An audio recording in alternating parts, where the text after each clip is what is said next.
Ward boy के पदों पर वैकेंसी निकली है। आइए देख लेते हैं इसके बारे में डिटेल से। तो सबसे पहले ये वाला जो फॉर्म है, ये फॉर्म आप देख सकते हैं, application for ward boy for ST category. ST category के लिए वार्ड बॉय की बहाली निकली हुई है, कॉन्ट्रेक्चुअल बेसिस पर है, यानी संविदा आधारित।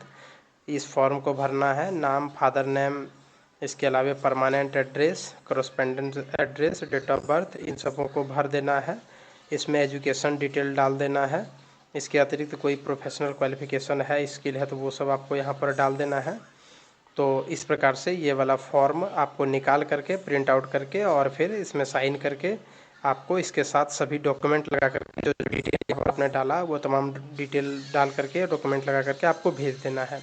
वहीं एक और प्रकार का पद है जिसका नाम है एलडीसी। एलडीसी के पदों पर भी बहाली निकली है और ये रेगुलर है, मतलब ये परमानेंट वाला है। इसमें भी नाम, फादर नेम, एड्रेस, वो तमाम जानकारियाँ आपको भर देनी है और फिर जो है वो आपको भेज देना है। अगर कोई एक्सपीरियंस स्किल वगैरह है ये सब तो, और इस पर भी आपको साइन कर देना है। ये वाला जो आपको फॉर्म है इसका लिंक हमारे वेबसाइट पर आपको मिल जाएगा। हमारे वेबसाइट पर ये फॉर्म भी मिल जाएगा, ये ऑफिशियल वेबसाइट है इसका भी लिंक मिल जाएगा और साथ में ये है इसका नोटिस, इसका भी लिंक आपको मिल जाएगा। अब मैं आपको बता देता हूँ कि ये जो वैकेंसी निकली है ये कोडरमा ज़िले से निकाली हुई है। कोडरमा ज़िले में सैनिक स्कूल में एक क्लर्क और वार्ड बॉय के पदों पर बहाली है। एलडीसी और ward boy, lower division clerk और वार्ड बॉय। जो एलडीसी का पद है, क्लर्क वाला जो पद है, वो जनरल कैटेगरी के लिए है और ये रेगुलर भर्ती वाला है, मतलब परमानेंट वाला। और वहीं वार्ड बॉय जो है वो कॉन्ट्रैक्ट वाला है। एलडीसी के पदों पर बहाली के लिए 10वीं पास होना चाहिए, हिंदी और इंग्लिश में टाइपिंग होना चाहिए कंप्यूटर पर, 40 वर्ड अंग्रेजी में और 35 वर्ड हिंदी में। इसके अतिरिक्त आपको अगर कंप्यूटर एप्लीकेशन के बारे में जानकारी है, शॉर्ट हैंड के बारे में जानकारी है, इंग्लिश अगर आपकी अच्छी है तो आपको जो है वो प्राथमिकता दी जाएगी। वहीं पर वार्ड बॉय के जो पदों पर बहाली है उसके लिए मैट्रिक पास चाहिए और साथ में इंग्लिश जो है वो फ्लुएंटली बोलना आना चाहिए। बीए, बीएससी, बीकॉम ये सब डिग्री अगर आपके पास है तो आपको ज़्यादा जो है वो प्राथमिकता दी जाएगी। फिजिकली फिट होना चाहिए, कंप्यूटर का नॉलेज होना चाहिए और चिल्ड्रेन को हॉस्टल में, अगर आपने पहले कभी हॉस्टल में अगर रहा है, उसका आपके पास एक्सपीरियंस है तो आपको प्राथमिकता दी जाएगी।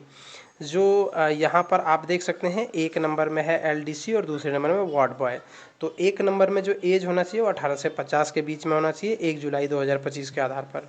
और जो पे लेवल दिया जाएगा वो 7वें पे लेवल के आधार पर दिया जाएगा। और इसमें जो है 1B, जो इसका ये 1B वाला ये वाला है हुआ, मतलब वार्ड बॉय वाला, तो 1B में जो है वो 19,900 होना चाहिए।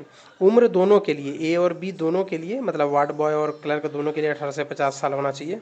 और सैलरी जो 7th CPC के आधार पर क्लर्क को दिया जाएगा 19,900, जो वार्ड बॉय है उनको दिया जाएगा। इसके अतिरिक्त जो है आपको अगर इस फॉर्म को भरना है तो डीडी भी लगा करके देना होगा, चूँकि ये ऑफलाइन के माध्यम से फॉर्म भरा जा रहा है। 400 रुपया जनरल के लिए, 250 रुपया SC ST के लिए।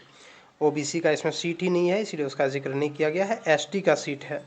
और 400 रुपया जो है वो जनरल, ओबीसी, इन सबों को, अगर आप अनरिजर्व कैटेगरी वाला भरते हैं तो आपको जनरल ही माना जाएगा। वहाँ पर आपको जो डीडी बनाना है वो प्रिंसिपल सैनिक स्कूल तिलैया के नाम से बनाना है।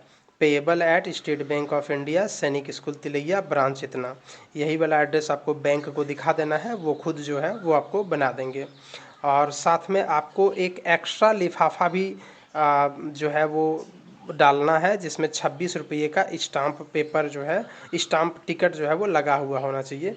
9 अगस्त 2025 के पहले जो है वो आपका ये सर्टिफिकेट जो है वो वहाँ पर आपका ये जो आवेदन है वो ये पहुँच जाना चाहिए। अगर देरी होता है तो उसके लिए जो है वो एडमिनिस्ट्रेशन जिम्मेवार नहीं होगा। तो आपको क्या करना है, फॉर्म लगा देना है, ये वाला फॉर्म, इसके साथ तमाम डॉक्यूमेंट और एक एक्स्ट्रा लिफाफा जिस पर 26 रुपये का टिकट लगा हुआ हो, और इन सभी चीज़ों को फिर एक लिफाफे में डाल करके उस पर जो है वो एड्रेस लिख देना है। वो एड्रेस ये वाला लिखना है, यहाँ पर देखिए एड्रेस जो है वो लिखा हुआ होगा, ये वाला एड्रेस पर आपको भेज देना है। इस एड्रेस पर जब आप भेज देंगे तो वहाँ पर आवेदन पहुँच जाएगा और उसके बाद जो है वो आगे की प्रक्रिया के लिए आपको उधर से बाय पोस्ट एडमिट कार्ड वगैरह भेजा जाएगा। या इस संबंध में आप जो है ये वाला जो वेबसाइट है, इस वेबसाइट पर आप चेक करते रहिएगा और साथ में हमारे वेबसाइट पर भी चेक करते रहिएगा, वहाँ से भी आपको इन्फॉर्मेशन मिल जाएगा। धन्यवाद।